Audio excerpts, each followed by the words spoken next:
కార్తీక దీపం తదుపరి ఎపిసోడ్ ఎవరూ ఊహించని ఒక భయంకరమైన ఒళ్ళు గగుర్పొడిచే మలుపుతో ప్రారంభమవుతుంది. దీప ఇంకా సీఈఓ కుర్చీలో కూర్చోకముందే ఆమెకు వ్యతిరేకంగా ఒక ఘోరమైన మరణ కుట్ర పన్నబడింది. ఇది ఆమె కెరీర్ను మాత్రమే కాకుండా ఆమె కడుపులో పెరుగుతున్న బిడ్డ ప్రాణాలను కూడా శాశ్వతంగా బలి తీసుకునేలా ఉంది. కార్తీక్ కాంచన ఇచ్చిన స్వీట్లు, బంగారు నెక్లెస్ తీసుకుని దీప ఎంతో సంతోషంగా తన గదిలోకి రావడంతో కథ నేరుగా ప్రారంభమవుతుంది. అన్ని కష్టాలను అధిగమించి సీఈఓ పదవిని గెలుచుకున్నందుకు ఆమె చాలా ఆనందంగా ఉంది. కాని ఆమె సంతోషం కొద్ది నిమిషాలు నిలుస్తుందని ఆమెకు అస్సలు తెలియదు. మరోవైపు పారిజాతం, జ్యోత్స్నల కోపం అగ్నిపర్వతంలా బద్దలవుతోంది. చేనేత బట్టలు వేసుకుని నేలపై కూర్చున్న పారిజాతం కళ్లలో రక్తం దిగింది. ఆమె నేలపై కూర్చునే జ్యోత్స్నతో ఇలా అంటుంది, జ్యోత్స్నా, ఈ ముసలి శివనారాయణ నన్ను నేలపై పడుకోబెట్టి ఈ చౌకబారు బట్టలు వేయించి నా ఆత్మవిశ్వాసాన్ని దెబ్బతీయగలని అనుకుంటున్నాడు. కాని పారిజాతం నేలపై పడితే ఆ మొత్తం కుటుంబాన్ని మట్టిలో కలిపేసేందుకు కుట్రలు పన్నుతుందని అతనికి తెలియదు. జ్యోత్స్న కోపంతో గోడపై కొడుతూ, నానమ్మ, నాకు ఆ సీఈఓ కుర్చీతో పనిలేదు. నాకు కావాల్సింది ఆ దీప సర్వనాశనం మాత్రమే. ఆమె నా కార్తీక్ను లాక్కుంది. ఇప్పుడు నా కంపెనీని లాక్కుంది. ఇప్పుడు ఈ ఇంట్లో రాణిలా కూర్చుంది. ఇక ఆ సూరజ్, వాడు ఈ ఇంట్లో ఉన్నంతకాలం మనం దీపను ఏమీ చేయలేం. ఇక్కడే కథలో అతిపెద్ద ట్విస్ట్ వస్తుంది. పారిజాతం ఒక అత్యంత ప్రమాదకరమైన, నీచమైన ప్లాన్ వేస్తుంది. శివనారాయణ, కార్తీక్ ఈ సమయంలో సూరజ్ను ఎంతగానో నమ్ముతున్నారని ఆమెకు తెలుసు. ఎందుకంటే దీప గెలవడానికి సూరజ్ ముఖ్య. పారిజాతం ఒక నకిలీ ఫైల్, కంపెనీ రహస్య పత్రాలను బయటకు తీస్తుంది. అందులో సూరజ్ కంపెనీ బ్యాంక్ అకౌంట్ నుండి కోట్ల రూపాయలు అవినీతి చేశాడని, ఆ డబ్బుతో పారిపోవాలని చూస్తున్నాడని చూపిస్తుంది. అంతేకాదు, కార్తీక్ సూరజ్ కోసం పంపించిన స్వీట్ బాక్స్లో పారిజాతం ఒక రకమైన విషాన్ని కలుపుతుంది. ఆ విషం ప్రాణాలు తీయకపోయినా మనిషిని పిచ్చివాడిగా లేదా స్పృహ తప్పేలా చేస్తుంది. సూరజ్ పట్టుబడకుండా ఉండేందుకు అతనే స్వయంగా ఈ విషం తాగాడని లేదా ఇతరులకు తినిపించడానికి ప్రయత్నించాడని నిరూపించడమే వారి ప్లాన్. మరుసటి రోజు ఉదయం కుటుంబం అంతా హాల్లో ఉన్నప్పుడు అక్కడికి సూరజ్ వస్తాడు. కాని సూరజ్ దీపకు అభినందనలు చెప్పేలోపే జ్యోత్స్న గట్టిగా అరుస్తూ వచ్చి శివనారాయణ కాళ్లపై పడిపోతుంది. ఆమె ఏడుస్తూ, తాతయ్య, మమ్మల్ని రక్షించండి. మీరు నెత్తిన పెట్టుకున్న ఈ సూరజ్ మన వెన్నుపోటు పొడిచాడు అని అంటుంది. శివనారాయణ కోపంతో, ఏమిటి పిచ్చి వాగుడు జ్యోత్స్నా? అసలు ఏం జరిగిందో స్పష్టంగా చెప్పు అంటాడు. అప్పుడే పారిజాతం ఆ నకిలీ పత్రాలను శివనారాయణ ముందు పడేస్తుంది. కార్తీక్ ఆ పత్రాలను చూడగానే షాక్ అవుతాడు. ఆ పేపర్ల ప్రకారం కొత్త సీఈఓ వచ్చే ముందే సూరజ్ కంపెనీల నుండి మొత్తం నగదును మాయం చేశాడు. సూరజ్ షాక్ అయి, ఇదంతా అబద్ధం. నేను అలాంటిది ఏమీ చేయలేదు. వీరిద్దరూ నన్ను ఇరికించాలని చూస్తున్నారు అని అంటాడు. కాని కుట్ర ఎంత లోతుగా ఉందంటే, బ్యాంక్ నకిలీ స్టాంపులు, సూరజ్ నకిలీ సంతకాలు చూసి ఒక్క క్షణం శివనారాయణ నమ్మకం కూడా సడలిపోతుంది. జ్యోత్స్న ముందుకు వచ్చి, ఇంతేకాదు తాతయ్య, ఈ సూరజ్ మన కంపెనీని నాశనం చేయడానికి దీపను వాడుకున్నాడు. తద్వారా దీప సీఈఓ అయితే ఆమె మొత్తం కంపెనీని తన వశం చేసుకోవచ్చు అని అంటుంది. కాని మిత్రులారా, నిజమైన పేలుడు సుమిత్ర అక్కడికి వచ్చినప్పుడు జరుగుతుంది. సుమిత్ర కళ్లలో ఇప్పుడు తన కూతురు జ్యోత్స్నపై తీవ్రమైన అనుమానం ఉంది. నిన్న రాత్రి శివనారాయణతో మాట్లాడిన మాటలను ఆమె గుర్తు చేసుకుంటుంది. తన కూతురు ఏదైనా తప్పు చేస్తే క్షమించవద్దని ఆమె చెప్పింది. సుమిత్ర ముందుకు వచ్చి ఆ పేపర్లను చేతిలోకి తీసుకుంటుంది.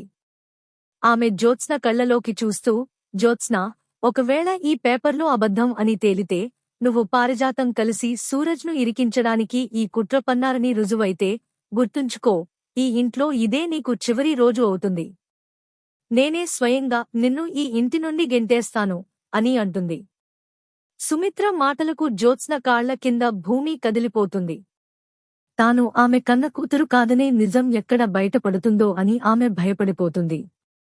ఈ గందరగోళం మధ్య గర్భవతి అయిన దీపకు అకస్మాత్తుగా మైకం కమ్మినట్లు అవుతుంది. కార్తీక్ వెంటనే దీపను పట్టుకుని సంభాళిస్తాడు. కాంచన ఆందోళనతో అరుస్తుంది, నేను ముందే చెప్పాను. దీప ఈ స్థితిలో ఆఫీస్కు వెళ్లడం లేదా ఈ ఇంటి ఒత్తిడి భరించడం మంచిది కాదు. నా బిడ్డకు ఏదైనా జరిగితే నేను ఎవరినీ క్షమించను. కార్తీక్ దీపను పట్టుకుని, దీపా, నువ్వు ఇక్కడి నుండి పద, నువ్వు వీటిలో పడాల్సిన అవసరం లేదు అని అంటాడు. కానీ దీప ఇప్పుడు బలహీనమైన స్త్రీ కాదు, కంపెనీ సీఈఓ. ఆమె వెనక్కి తగ్గడానికి నిరాకరిస్తుంది. ఆమె ఆ నకిలీ పత్రాలను నిశితంగా పరిశీలించి పారిజాతం తొందరపాటులో చేసిన ఒక పెద్ద తప్పును కనిపెడుతుంది. దీప, ఆగండి తాతయ్య. ఈ పేపర్లు పూర్తిగా నకిలీవి. ఇందులో రాసి ఉన్న తేదీన సూరజ్ నాతో కలిసి బ్యాంక్ పని మీద బయటకు వెళ్లాడు. దానికి సంబంధించిన సీసీటీవీ ఫుటేజ్ నా దగ్గర ఉంది. ఇక ఈ సంతకాల విషయానికి వస్తే, సూరజ్ ఎప్పుడూ తన సంతకం కింద ఒక చిన్న చుక్క డాట్ పెడతాడు.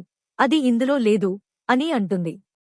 దీప వేసిన ఈ మాస్టర్ స్ట్రోక్తో పారిజాతం, జ్యోత్స్నల ముఖాలు తెల్లబోతాయి. శివనారాయణ కోపం ఆకాశాన్ని తాకుతుంది. ఆయన పారిజాతం వైపు చూసి, పారిజాతం, నీకెంత ధైర్యం? నేలపై కూర్చున్న నీ పాత బుద్ధులు వదల్లేదా? ఇప్పుడు నీకు శిక్ష మరింత ఘోరంగా ఉంటుంది అని గర్జిస్తాడు. కాని కథ ఇక్కడితో ముగియదు. అసలైన షాకింగ్ ట్విస్ట్ ఇప్పుడే రాబోతోంది. తాను పూర్తిగా దొరికిపోయానని గ్రహించిన పారిజాతం తన చివరి మరియు అత్యంత నీచమైన అస్త్రాన్ని ప్రయోగిస్తుంది. ఆమె అకస్మాత్తుగా అరుస్తూ, అవును, నేనే ఇదంతా చేశాను. కాని ఈ ఇంటి మేలు కోసమే చేశాను. మీరంతా నన్ను ఈ ఇంటి నుండి వెళ్లగొడితే, ఈ వంశం పునాదులనే కదిలించే ఆ నిజాన్ని ఈరోజు అందరి ముందు బయటపెడతాను అని అంటుంది. ఇప్పటివరకు మౌనంగా ఉన్న దశరథ్ ఒక్కసారిగా వణికిపోతాడు. పారిజాతం ఏ నిజం గురించి మాట్లాడుతుందో అతనికి అర్థమవుతుంది. అదే జ్యోత్స్నవాళ్ల కన్న కూతురు కాదని, చిన్నప్పుడే దీప, జ్యోత్స్నలను మార్చేశారనే చేదు నిజం. దశరథ్ వెంటనే గట్టిగా, చాలు ఆపండి అత్తయ్యగారు. మీ నోటికి తాళం వేయండి అని అరుస్తాడు. కాని సుమిత్రకు వారి ముఖాల్లోని భయం స్పష్టంగా కనిపిస్తుంది.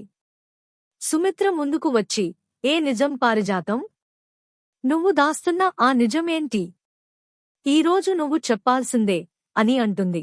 పారిజాతం ఒక క్రూరమైన నవ్వుతో జ్యోత్స్న వైపు చూసి, ఆపై దీప వైపు వేలు చూపిస్తుంది.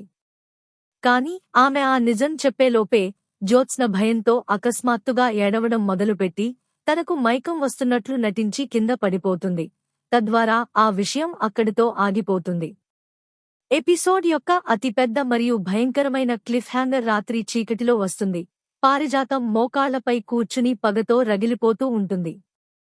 దీప బిడ్డగనుక ఈ లోకంలోకై వస్తే మొత్తం ఆస్తి, కుటుంబం దీప వశమవుతుందని, జ్యోత్స్న రోడ్డున పడుతుందని ఆమె అనుకుంటుంది. ఆమె మెల్లగా లేచి కిచెన్ వైపు వెళుతుంది. అక్కడ దీప కోసం వేడి పాలు సిద్ధంగా ఉంటాయి. పారిజాతం ఆ పాలలో దీప కడుపులోని బిడ్డపై నేరుగా ప్రభావం చూపే ఒక ప్రమాదకరమైన వస్తువును కలుపుతుంది. ఆమె రాక్షసంగా నవ్వుతూ, దీపా, నువ్వు నా మనవరాలి కుర్చీని లాక్కున్నావు కదా? ఇప్పుడు నేను నీ భవిష్యత్తును లాక్కుంటాను.